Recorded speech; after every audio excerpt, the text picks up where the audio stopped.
नाशिकच्या सातपूर परिसरातील अशोकनगर भागात महिलांच्या संतापाचा उद्रेक झाल्याची घटना समोर आली आहे।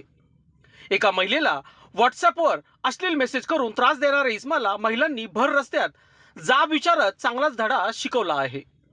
मिळालेल्या माहितीनुसार एका शाळेच्या व्हॉट्सअप ग्रुपमधून संबंधित इस्माने महिलेचा नंबर मिळवला आणि त्यानंतर तिला वैयक्तिकरित्या अश्लील संदेश पाठवण्यास सुरुवात केली।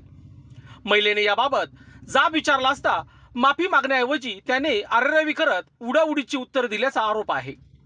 यानंतर संतप्त झालेल्या महिलांनी एकत्र येत त्याला रस्त्यातच घेरले।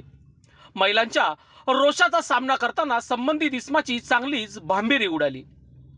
वर सावित्रीच्या दिवशी महिलांनी दाखवलेल्या या धाडसाची परिसरात जोरदार चर्चा रंगली आहे।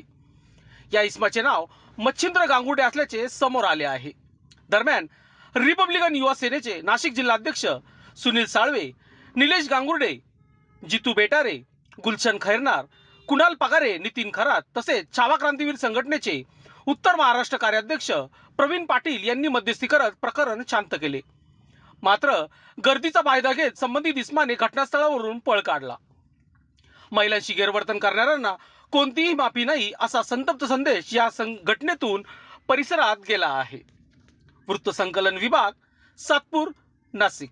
लोकांनी लोकांसाठी उचललेले अस्त्र म्हणजेच लोकशास्त्र न्यूज।